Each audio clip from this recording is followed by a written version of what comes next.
Masih lagi orang kata, masih lagi kekal, ceria, awet muda. Boleh bang? Allahu Akbar. Tadi itu semua bohong Melaka.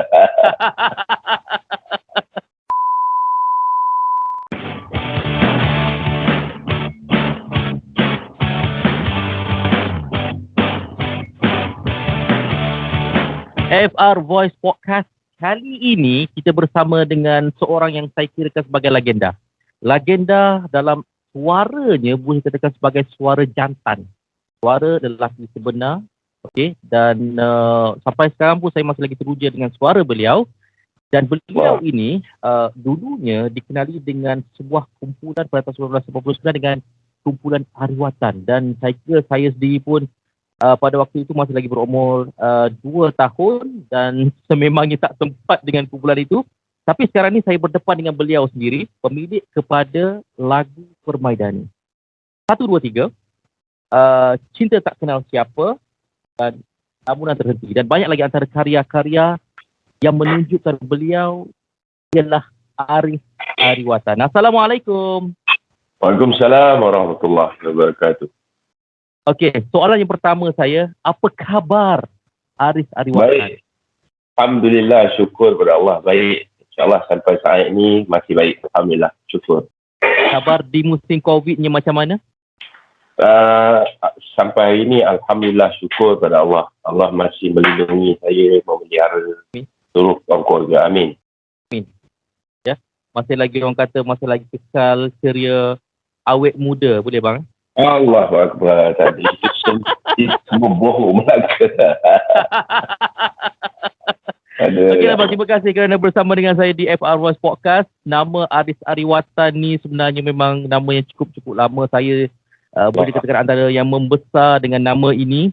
Dan banyak antara karya-karya yang dikeluarkan oleh Arif Ariwatan itu terdengar di halua telinga saya. Dan nama Ariwatan itu sendiri, orang kata lahirnya daripada sebuah nama Ariwatan sendiri lahirnya daripada sebuah kumpulan yang lahir pada 1989 iaitu Ariwatan. Perjalanan bersama dengan kumpulan itu adakah tidak memberikan tuah kepada insan yang bernama Arif Ariwatan, abang? Ditakdirkan Ariwatan hanya dapat kekal hanya satu album. Ini gambar dekat belakang. Okey. Legend. Itu legend. Jadi hanya satu album saja. Jadi saya terpaksa meneruskan perjalanan pada tahun 1991 secara solo. Okay. Dan bila perjalanan sebagai solo, adakah ia memberikan kepuasan kepada Abang Arif sendiri? Sebab abang masih lagi mengekalkan nama Ariwatan. Okay. Tapi saya kira ada orang kata untuk mengekalkan nama Arif itu, tapi sampai sekarang masih lagi kita panggil Arif Ariwatan. Adakah orang kata perjalanan 1991 sehingga 1997 itu memberikan kepuasan kepada Arif Ariwatan bergerak sebagai seorang penyanyi solo? Okey, Ariwatan hijrah ke Kuala Lumpur tahun 86. Atas sebenarnya niat saya sendiri bersama rakan-rakan. Dan dia sebenarnya disokong penuh oleh arwah bapa saya, Haji Daud. Dan nama Ariwatan sendiri pun daripada Amri, Arif, Ari, Wan dan Nan. Jadi saya kekalkan tu dalam bentuk semangat kumpulan yang saya rasa diperlukan lah. Spirit tu saya perlukan. Spirit tu yang saya perlukan. Dan alhamdulillah nama tu nampaknya kekal sampai hari ini. Sebab nama Arif itu sendiri bukan tidak pernah dibuat oleh EMI, pernah tapi gagal. Bila dia nak kekalkan Arif saja gagal sebab mungkin dia punya apa yang dilihat ataupun yang didengar tu tidak menarik sangat. Mungkin. Jadi cukup dengan nama Arif Ariwatan. Ya betul. Okay. 1991 hingga 1997 saya kirakan tahun emas bagi yang bernama Arif itu sendiri. Yang mana lahirnya lagu Lamunan Terhenti. 1, 2, 3, 4. Cinta Tak Kenal Siapa. Permaidani. Yalah, sekali lagi soalan saya, adakah ia memberikan kuasa satu kepuasan daripada seorang yang berkumpulan bila bergerak solo ini, lagu-lagu itu menjadi siulan pada zaman itu, Okey. 1991, 1997. Ya. Okey. Bila kita sebut tentang kepuasan, kita bercakap tentang kualiti. Baik. Dalam falsafah kualiti adalah moving target. Target yang bergerak. Jadi kepuasan pada seorang yang mengejar kualiti, seorang penggiat seni, seorang pencipta, dia tidak wujud sebenarnya. Sebab dia akan terus menerus menzahirkan apa yang dia mahukan.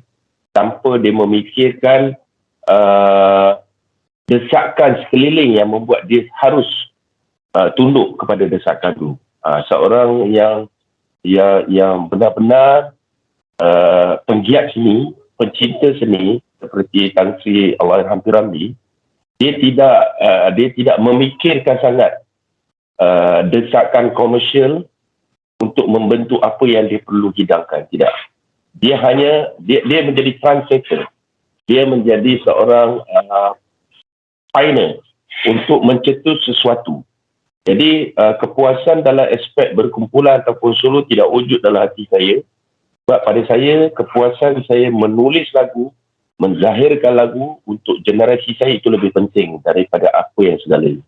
Kita pasal menulis lagu ni, saya sangat tertarik dengan lagu 1, 2, 3, 4. Lagu itu saya kirakan dia menggabungkan antara dua generasi yang mengikut kefahaman saya lah pada waktu ini dan sebelum ini. Menggabungkan di antara dua generasi, iaitu generasi muda dan juga generasi yang lebih dewasa. Lagu ini menggunakan generasi muda dan dewasa cuba menyambung, menterjemahkan balik lagu 1, 2, 3, 4. Boleh abang ceritakan bagaimana boleh lahirnya lagu yang sesimpel itu sehingga orang kata memberikan makna supaya kita mencari, memahami apa erti kedamaian, apa erti persaudaraan. Mana Sebelum saya mengupas bagaimana terzahirnya lagu tersebut, suka saya nak berkongsi dengan generasi baru tentang kepentingan kita menjadi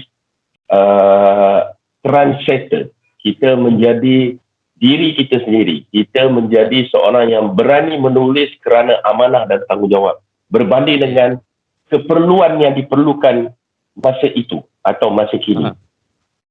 Contoh dia lagu 1, 2, 3, 4 sebenarnya pada awalnya ditentang habis-habisan oleh syarikat rakaman. Okey. Ditentang habis-habisan sebab ketika lagu tu tahun 95 kalau tak salah, 95 ke 97, masa ketika itu kehendak komersial ketika itu semua lagu yang mendayu-dayu dan tajuk dia mesti panjang.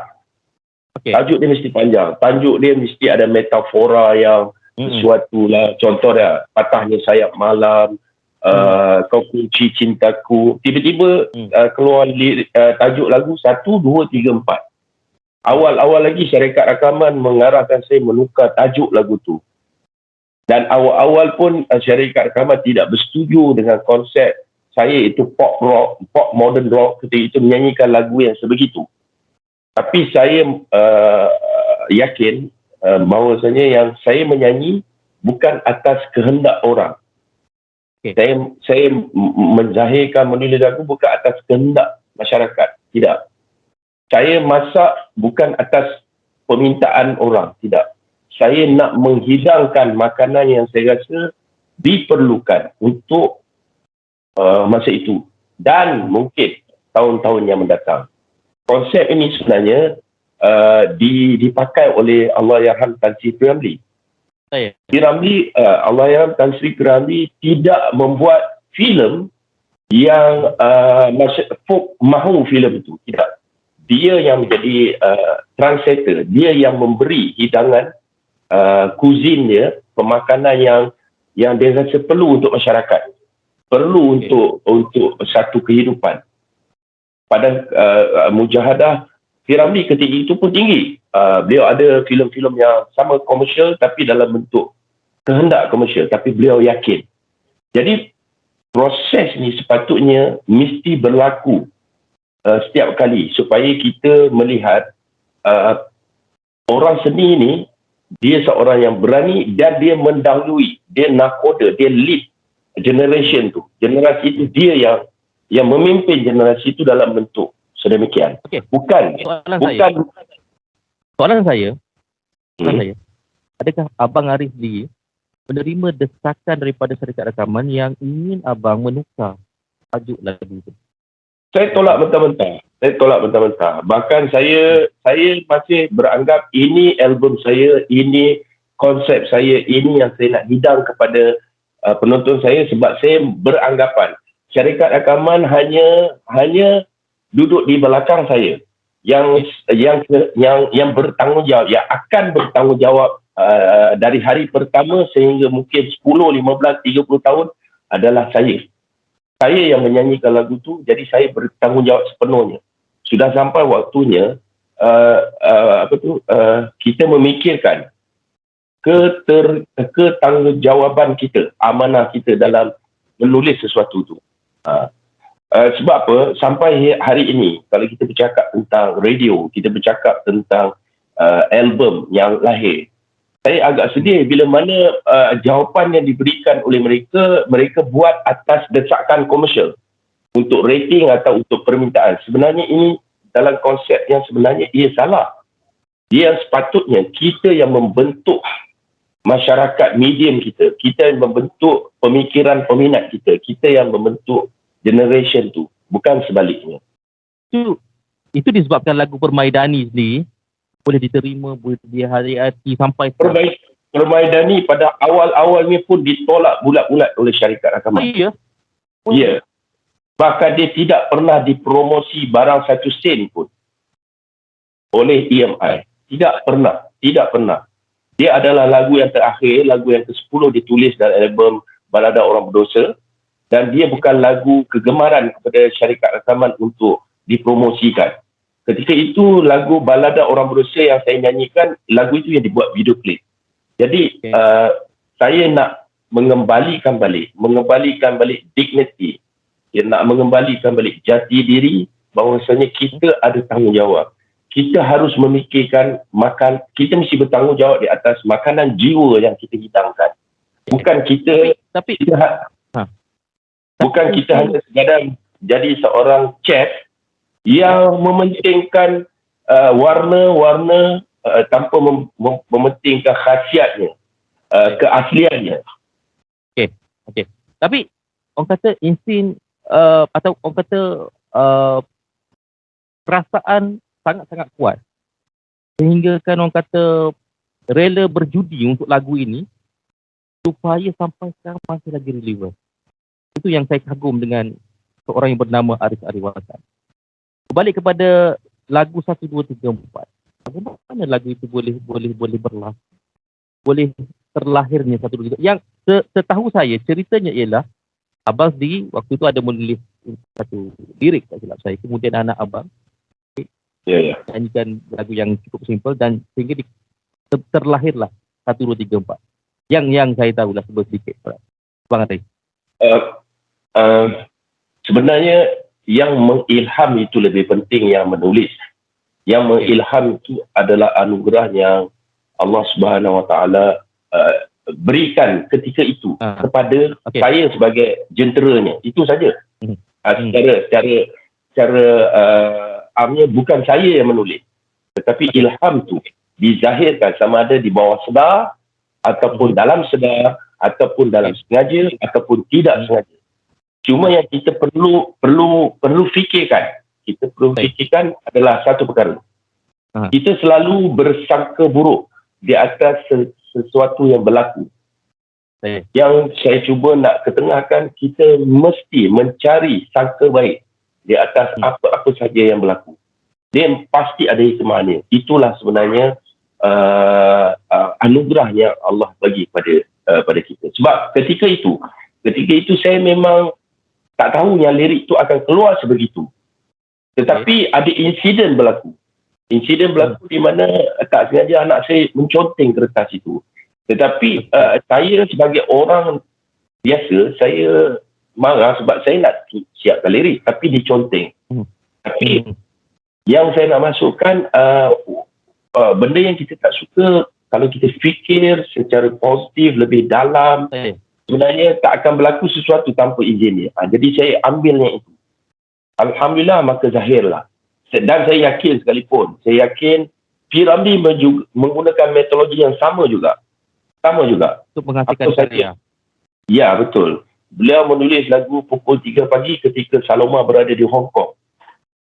Dan dia menzahirkannya dalam bentuk perasaan. Maka tertulislah lagu pukul 3 pagi. Dan itulah lagu-lagu lain. Okey. Saya kira dah terjawab mengenai lagu 1, 2, 3, 4 tu secara sedar dari saya. Dan perkembangan lagu baru dari Aris Ariwatan untuk peminat-peminat. Mungkin ada buah tangan terbaru. Alhamdulillah ada. Pada tahun 2017 saya menulis sebuah lagu yang diberi judul Jangan Menangis Habibah. Habibah adalah kakak saya yang mengidap kanser. Beliau menangis setiap hari sebab menghitung hari kansernya tu yang agak kritikal, tahap 4. Maka lahirlah lagu tersebut. Jangan Menangis Habibah, boleh kita tengok di YouTube. Dan pada tahun 2020 bila kita kena MCO yang lalu, bila KKM dan juga kerajaan mengusulkan artis buat lagu kempen COVID, lagu tentang awareness. Saya keluar daripada tema tu. Saya tak tulis lagu kempen COVID, saya tulis lagu impact daripada COVID, apa akan berlaku. Okey. Pada 2 tahun, pada tahun MCO pertama tu saya menulis sebuah lagu, saya tulis Bangkit Hero Malaya. Sebab saya membayangkan akibat daripada COVID ini, kita akan menghadapi krisis ekonomi, kita akan menghadapi tekanan, stres hidup untuk terus memulakan balik kehidupan. Saya menjangkakan itu berlaku. Dan memang itu berlaku, di mana kita lihat tekanan dan stres di kalangan masyarakat kita begitu tinggi. Terlalu sensitif. Jadi saya dah siapkan lagu Bangkit Hero Malaya, menceritakan tentang kita harus bangun, kita harus bangkit, kita mampu bangkit. Sebab setiap diri di dalam diri kita tu ada satu titik hero yang mampu untuk teruskan kehidupan. Jadi terimalah nanti insyaAllah saya akan buat road tours, basker road tours di seluruh negara untuk kempen saya sendiri. Tak ada lagi, saya puas mencari penaja, tak ada siapa nak taja. Maka saya tak memikirkan tentang apa-apa mileage, saya memikirkan tanggungjawab saya kepada medium saya, kepada bangsa saya, kepada utama saya dan kepada peminat saya. Amin. Right. 2022 Aris Ariwatan masih rock lagi ke? Rock itu hanya sekadar satu warna dalam muzik. Kalau kita dalami apa maksud rock yang sebenarnya, ia berasal daripada blues sebelum itu. Dan dia berasal soul sebelum itu. Dan dia hanya sekadar palitan warna. Palitan warna yang kita boleh definisikan macam contohnya ada orang suka pakai baju merah hari ini, ada orang suka pakai baju kuning satu hari. Jadi pada saya rock tu hanya sebagai warna untuk ubahan muzik. Muzik tetap kekal sebagai satu muzik. Aris Ariwatan masih lagi rock? Masih lagi. Boleh dikatakan rock dan modern rock, boleh dinamakan apa-apa saja. Tapi pada saya apa saja. Sebab muzik saya adalah untuk masyarakat. Yes. 3 artis pilihan Aris Ariwatan, luar negara, dalam negara, semuanya boleh, tak ada masalah. Tempat ketiga, luar negara ke dalam negara? Boleh, silakan. Saya mengkagumi Tan Sri P. Ramlee.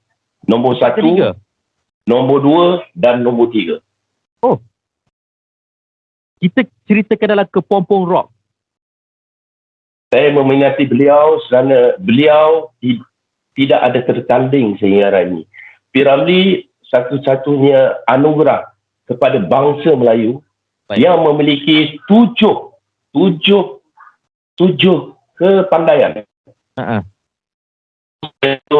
Saya check Frank Sinatra hanya mampu ada 4, Elvis Presley 5, tetapi P. Ramlee memiliki 7.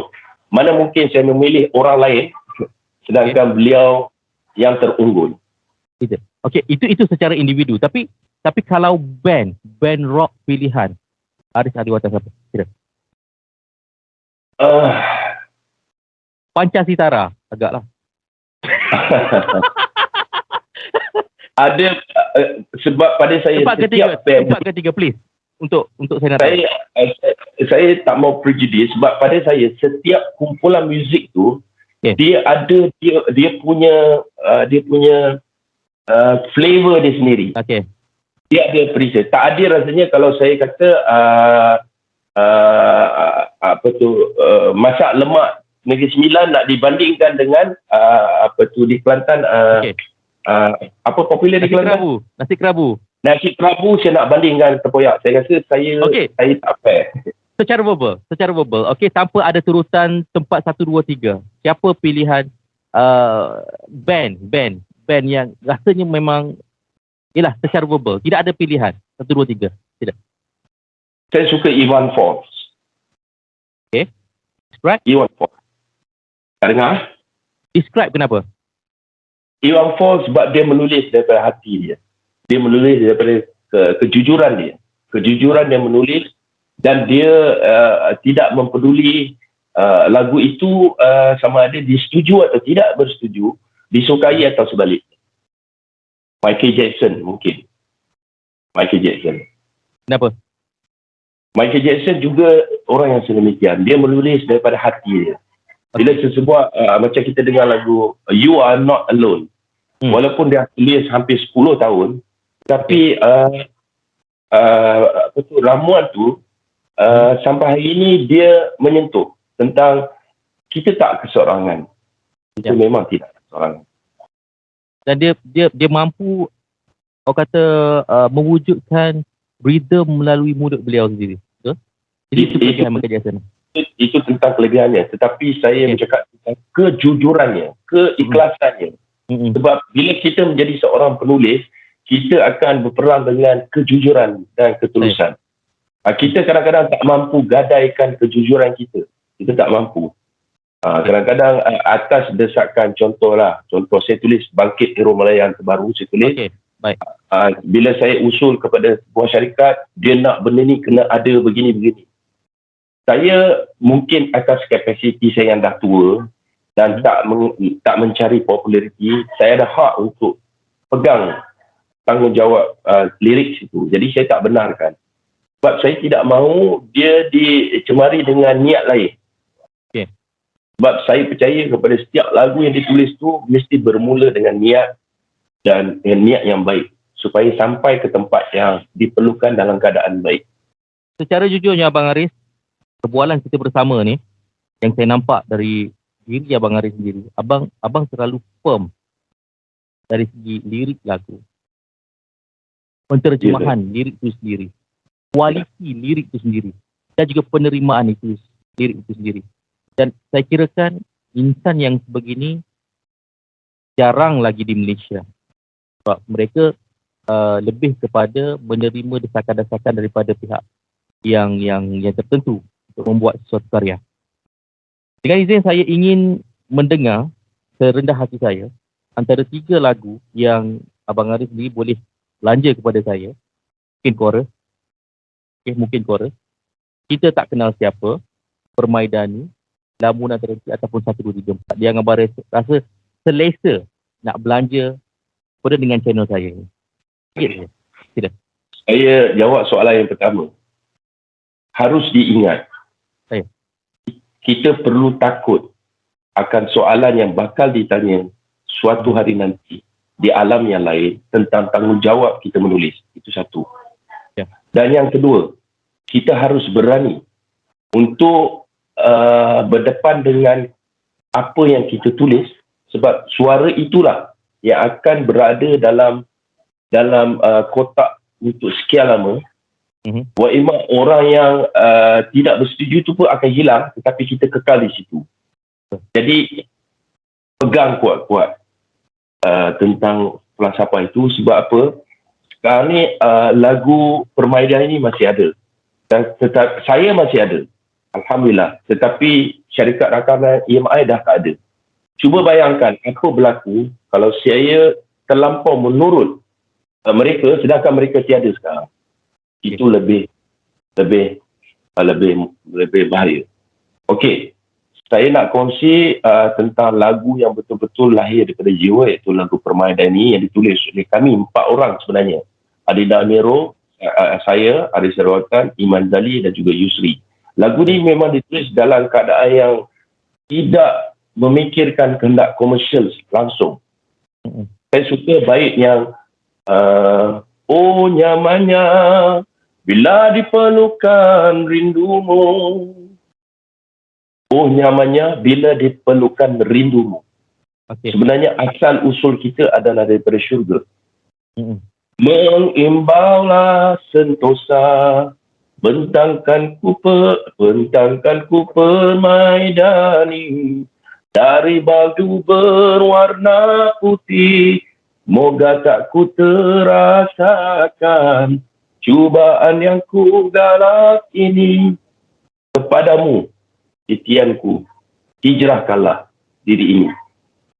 Bila kita dalam satu keadaan yang confused, sepatutnya kita kembali kepadanya dan jangan kita terus tersasar lagi.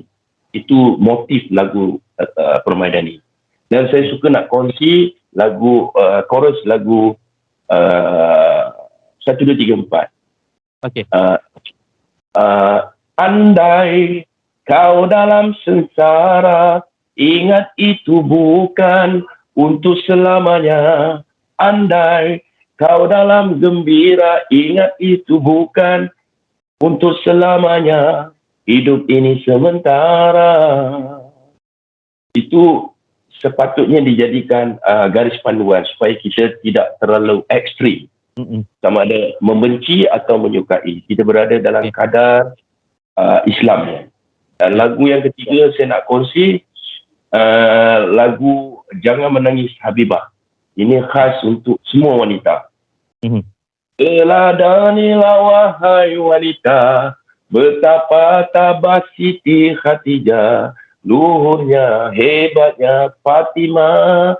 Teladanilah wahai wanita, selautan ilmu Siti Aisyah, kudusnya, takwanya Rabiatul Adawiyah. Dan yang last, solat 5 waktu, puasa di Ramadan, taati suamimu, maruah dipertahan. Bukan saya kata, sabdanya, pilihlah syurga mana, pintu mana yang kau suka. Lagu itu saya tulis untuk kakak saya, dalam tak sedar rupanya untuk semua wanita, terutama cabaran di akhir zaman. Wallahualam. Terima kasih bang. Sama Terima kita. kasih. Dengan perkongsian yang saya kira paling mahal bagi saya. Allahu Akbar. Semuanya Allah. Bang, last terakhir. Ya. Chorus Permainan untuk saya. Dengan saya. Pak mana tu? Bagi tahu saya. Chorus. Bentangkan. Tidak. Oh tu. Okey. Ada sebelum tu bridge dia. Oh nyamannya bila diperlukan rindumu, mengimbaulah sentosa, bentangkan ku permaidani, dari baldu berwarna putih, moga tak ku terasakan cubaan yang ku galak ini. Kepadamu titianku, hijrahkanlah diri ini. Terima kasih Abang Aris Ariwatan kerana menghiasi, penuhkan SR Voice Podcast ni dengan gedung ilmu. Terima kasih banyak. Saya doakan abang supaya terus Amin. berkarya. Amin. Kongsikan apa yang sepatutnya dikongsikan. Jadikan sebagai trendsetter yang sebagai panduan untuk kita generasi muda ini melihat apa yang perlu, apa yang tidak. Terima kasih berbanyak daripada pihak FR Bostos. Ada Saya masa pun kita ambil jumpa lagi. kesempatan ni, saya ambil ucapkan ribuan terima kasih kepada DJ kita dari tadi, saya terlupa namanya. Nama saya Farid. Farid. Terima kasih kepada Farid dan radio. Dan radio podcast, medium podcast. Radio Podcast. Terima kasih dan saya mohon ampun dan maaf sepastinya terkilaf atau tersasul bahasa yang mungkin mencuit perasaan. Saya mohon ampun maaf sebab dalam usia sebegini seharusnya kita ambil peluang untuk mencari manfaat bersama. InsyaAllah doakan saya sihat, panjang umur untuk terus menulis lagi lagu untuk kebaikan umat kita. Wallahualam. Terima kasih. Sama. Kita jumpa lagi. Waalaikumsalam warahmatullahi wabarakatuh.